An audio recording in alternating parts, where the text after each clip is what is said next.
Bala amasung Sonia, machiman nga manaw nupigani. Animag haraw tayam na punna le minarami. Animag machimanaw dumay na, yam na luna tinarami. Bala di school da, ojhagi thabak amatorami.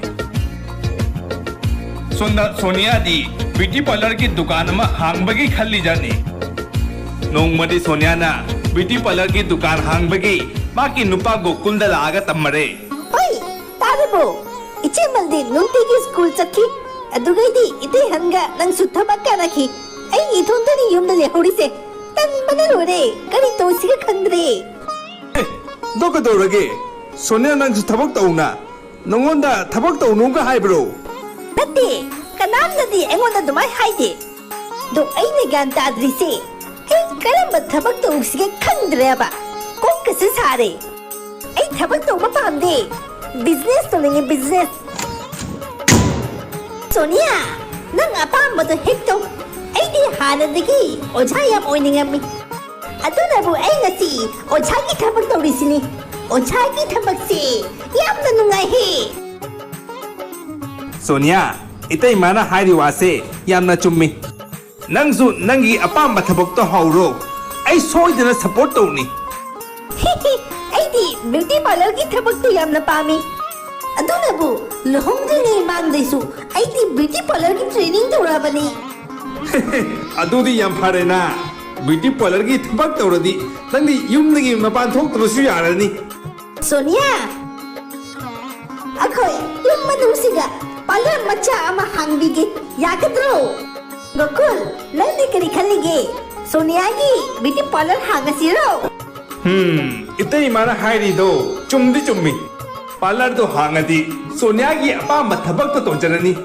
युमदगी मपान थोकपसु मथों ताररोय अदुगैदी युमदा मथों लेकपसु तलरोयबा इबंगो Nandi ए थमोय की feelings याम फजना खगमीने कोई रबनी parlour मचा महांग भी खलब मसे खलुरानु खरनी लेरगा नंगी नसागी parlour महांग द्रुबनी मथंगी नुमित्तदी युमगी मी पुनुमक पुल्लगा सोनिया की तमक्ता yum मनाक्ता parlour अनोबा म सेबीरे सोनिया दी अदु नुमित्तगी parlour होटनाबदा Matanga संद्रे Sonia ए इमाइसे युवा वावरे क्लीनर नत्रगा फेशियल अंत तो बेगेरा होय होय इचमल ऐ तो बेगे चिंता दौनु फेशियल तो बेगे हीरो नी दुमाना नंगी माइसे फजबने लोइद्रोबनी एमा सोनिया नंग खुद से जादू याव पर खंदी ने ऐ माइसे फजबने लोइरे ने फले सोनिया ऐ वात हाइगे हेंग ऐ लोहम याव चकनी अदुगी आईब्रो से अम्ता सेट तो बिउदना इचमल नंगी आईब्रो सेट तो बदो हांची तो बया रोइद्रो नत्रगा हजी तो गरे तो रोदना हुजिक्ति यारो हुजिक्ति वाबिना लोइदे अदो हेंग यारो हाइदिसिना किदो बिगिनो हेंग दि सुया याद्रबो इनेमल हेंग मो अमला गनेबा मौदुगी केबा फंदबदा ए हेंग मतम संगरोयबा हेमा सोनिया आईब्रो सिदा सेमबदा नमदम काम चंगीने मिनिट मंगाबक मतम संग्रोबना इनेमल अदुगी नते ए मरकता कस्टमर सिंगी मेकअप तो थोकना नंगी आईब्रो सेमना लेरदी कस्टमर तुना साउनिंगोद्रो तुमाई तौरदी ए पार्लर की बिजनेस ओइरोयाबा फरे इबेमा ए तोकचनगे नंग कस्टमर सिंगदुगी मेकअप तो तोबिरो नंगी पार्लर हांगमै मतंग पागोदना ए दोसा दारे हेमा जेमल तुम्हारे खंडनो बा ऐ नंगे आईब्रो सेमोय हाइनती फरे दुगा हेंग सेमीरगा नंगे आईब्रो तो सोनिया ना ज्यादा मतदसु बलादी सोनिया की मोमतो दो उबद साउनिंगे मा की बिजनेस तो करी कमाई तो ना मांगन सिगे खल्ले अदुमाइना मथंगी नुमित्ता सोनिया की ब्यूटी पार्लर दुगा मेकअप तो हनबगी नुपी मलाए फमो ऐ नंगे मसम दुगी हेयर स्टाइल तो बिरगे होय फरे दो ऐ मसम से खरा चिक्सन न सिबिउ को चिंता दौनुदा किसे तोरोय स्ट्रेटनर से सालबनी गाता नायरमु ए पोट म लौरुगे सोनिया हेक थोखिबगा बलादो पार्लर तुगा तुमिन्ना चंगे दुगैदी तुमिन्ना स्ट्रेटनर की मईदो लेखतले ngahak lerga Sonia su parlor da hanjale madugai di sa kharaba straighteners duna masam semba haure kana kari none masam galoi na mai thadu pisipu nasi ai lohongdoi ni ne lona chalak sare ai su khangdi ne kari kamai tori no ai ti kitan sara thamam mani kamai na mai hau sara mani ai tem ta khande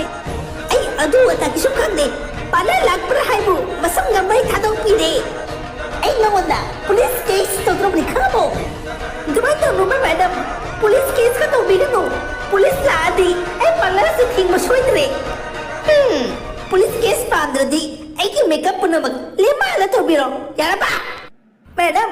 nangi makeup ki mamando listen tarani masam khara chasu paisa to khara pibam thoina ai no paisa ga ni ka no khana ba पैसा यम पाम्बरे हाइबु मसम मै थदो पगी case तो संगनी फरे फरे फरे पैसा का palm जाती madam की makeup तो लेमा तो बिरगे खरनी लेरगा नुपी अमसुंग सोनिया की पार्लर दुगा वैक्सीन तो हनबगी लाए बला न तंजा जेंगा वैक्सीन तो गदबा क्रीम दुगा फेविकोल हसन खरे गुड मॉर्निंग मैडम करी सेवा तौबियुगी ai ngasi lohongbagi program ama yaw bachat kani adugi khud siga khara vaccine to holedi agadro hoi hoi yani madam chair sida phammo ibema pajana to soi ba yade ko nangi pale maramda yamna pau tai khangabo ngarang na handa nupi amagi su masam mai thadok pigire sumaina haine mi singna ra kai dei no khoi parlour siga dumai na amtang tawjadri kai dei pau tari no madam sina adudi khaji khara soi khina to khibani adu kisun mate phare phare nang wari lo salo ai khud se khara vaccine toro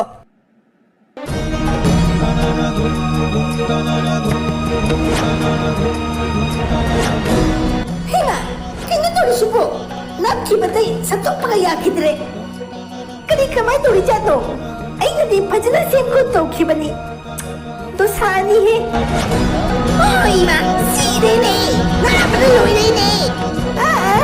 ai ma khud se na bana loi de si na bana ye ra ko phatra bana ai ni phajaka ba ma khud se noi tat le ne I thoi ne bima nak siram na yo re bima madam ai to ge to nyate ai su gyan ka de kadi kamai to no ai ti kai da soi ki khang ba madam ai ti yam chekchana vaccine to imi adu patto su madam gi ma khut kari kamai soi no ai khang ba ai ki sum khang de ibi ma nang chekchana do bra chekchana do da adu ai ki sum ma thau da de ai ma khut ting asi soi adu gi nang ma si si dro ni ai gi le kai gi mi puna mak da hai dro ni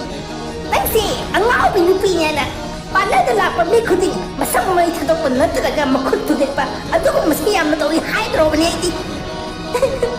dumai to no madam please lekai gi mi puna mak na khang kradi ai parlour siga kanam sala roi pare hayo re gi bema ado ai makhut soi se adu gi line bigi paisa do nang pi da ya de Sonia na nupi du gi makhut laeng begi paisa do pithok pigere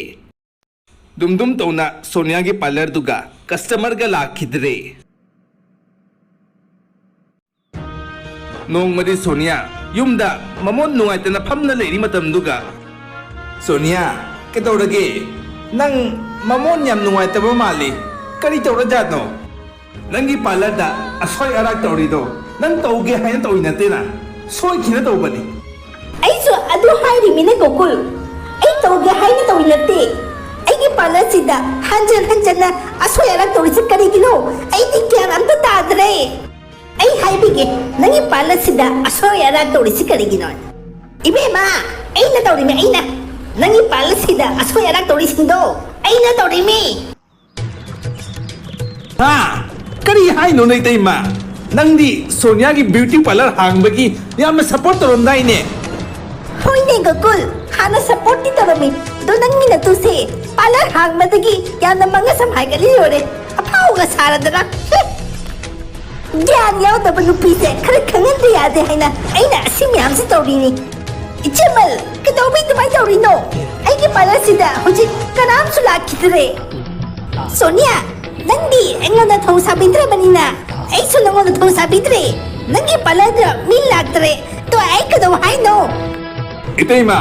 그놈이 그만 저리노 애기 누피스나 너원다 까리 아까이바 떠오르게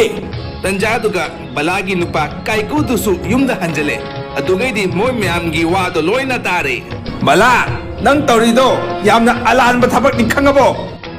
ꯁꯥꯎꯔꯦ ꯍꯥꯏꯅ ꯃꯤꯒꯤ ꯄꯥꯔꯂꯔꯒꯤ ꯕꯤꯖꯤꯅꯦꯁꯇꯣ ꯃꯥꯡꯍꯟ ꯇꯥꯛꯍꯜꯂꯤꯗꯣ ꯀꯩꯗꯧꯕꯒꯤꯅꯣ ꯅꯪ ꯒ꯭ꯌꯥꯟ ꯇꯥꯗꯤ ꯀꯔꯤꯒꯤꯅꯣ ꯑꯩꯒꯤ ꯑꯥꯏꯕ꯭ꯔꯣꯁꯤꯗ ꯁꯦꯝꯃꯨ ꯍꯥꯏꯔꯨꯕꯗ ꯇꯧꯅꯤꯡꯗꯅ hang ꯍꯪꯆꯤꯠ ꯍꯥꯏꯔꯒ ꯊꯥꯗꯣꯔꯛꯏꯅꯤ ꯈꯪꯉꯕꯣ ꯒ꯭ꯌꯥꯟ ꯇꯥꯗꯤꯗꯣ ꯅꯪꯅꯤꯅꯦ ꯕꯂꯥ ꯅꯍꯥꯟꯒꯤ ꯅꯪ ꯊꯕꯛ ꯀꯥꯕ ꯆꯠꯈ꯭ꯔꯒ ꯌꯨꯝꯒꯤ ꯊꯕꯛ ꯄꯨꯝꯅꯃꯛ ꯀꯅꯥ ꯇꯧꯒꯦ ꯁꯣꯅꯤꯌꯥꯅ ꯌꯨꯝꯒꯤ ꯊꯕꯛ ꯄꯨꯝꯅꯃꯛ ꯃꯊꯣꯟꯇꯅ ꯇꯧꯔꯤꯃꯤ ꯈꯪꯉꯕꯣ ꯌꯨꯝꯒꯤ ꯊꯕꯛ ꯄꯨꯝꯅꯃꯛ ꯃꯥ ꯃꯊꯣꯟꯇꯅ ꯁꯨꯕꯗ ꯃꯥ ꯅꯤꯡꯉꯥꯏ ꯆꯠꯀ꯭ꯔꯤꯒ ꯇꯧꯕ꯭ꯔꯣ ꯁꯨꯅꯤꯡꯗꯦꯒ ꯍꯥꯏꯕ꯭ꯔꯥꯕ ꯅꯪꯒꯤ ꯑꯥꯏꯕ꯭ꯔꯣꯁꯤꯗ ꯁꯦꯝꯃꯣꯏ ꯍꯥꯏꯔꯨꯕꯗꯒꯤ ꯃꯤꯒꯤ ꯄꯥꯔꯂꯔꯒꯤ ꯕꯤꯖꯤꯅꯦꯁꯀ ꯂꯣꯏ ꯊꯨꯒꯥꯏꯔꯦꯅꯦ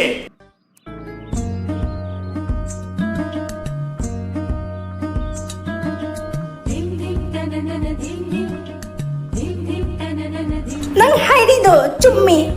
ꯒ꯭ꯌꯥꯟ ꯇꯥꯗ꯭ꯔꯤꯁꯦ ꯑꯩ ꯑꯣꯏꯔꯝꯃꯦ ꯑꯩꯒꯤ ꯑꯗꯨꯃꯥꯏꯅ ꯈꯔ ꯈꯜꯂꯨ ꯂꯥꯎꯗꯦ ꯑꯩ ꯌꯥꯝ ꯏꯀꯥꯏꯖꯔꯦ ꯁꯣꯅꯤꯌꯥ ꯑꯩ ꯌꯥꯝ ꯂꯥꯟꯖꯔꯦ ꯑꯩ ꯑꯃꯨꯛ ꯍꯟꯅ ꯑꯗꯨꯃꯥꯏꯅ ꯑꯝꯇ ꯇꯧꯔꯔꯣꯏ ꯑꯁ ꯑꯩ ꯉꯁꯤ ꯌꯥꯝ ꯏꯀꯥꯏꯕꯅ ꯂꯣꯏꯔꯦ ꯀꯩꯁꯨ ꯀꯥꯏꯗꯦ ꯏꯆꯤꯃꯜ ꯅꯪ ꯒ꯭ꯌꯥꯟ ꯇꯥꯔꯗꯤ ꯐꯔꯦ ꯑꯗꯣ ꯑꯩꯒꯤ ꯄꯥꯔꯂꯔꯒꯤ ꯕꯤꯖꯤꯅꯦꯁꯇꯨ ꯀꯃꯥꯏꯅ ꯇꯧꯁꯤꯒꯦ ꯃꯤ ꯀꯅꯥꯝꯁꯨ ꯂꯥꯛꯅꯤꯡꯗ꯭ꯔꯦ ꯅꯪ ꯆꯤꯟꯇꯥ ꯇꯧꯅꯨ ꯁꯣꯅꯤꯌꯥ ꯅꯪꯒꯤ ꯄꯥꯔꯂꯔꯒꯤ ꯕꯤꯖꯤꯅꯦꯁꯇꯣ ꯑꯩ ꯑꯃꯨꯛ ꯍꯟꯅ ꯍꯥꯡꯕꯤꯒꯦ ꯍꯥꯟꯅꯗꯒꯤ ꯍꯦꯟꯅ ꯀꯥꯟꯅꯍꯟꯕ ꯑꯣꯏꯗꯣꯏꯅꯤ ꯆꯥꯎꯈꯠꯄ ꯑꯣꯏꯗꯣꯏꯅꯤ क्योंकि सास भी कभी बहू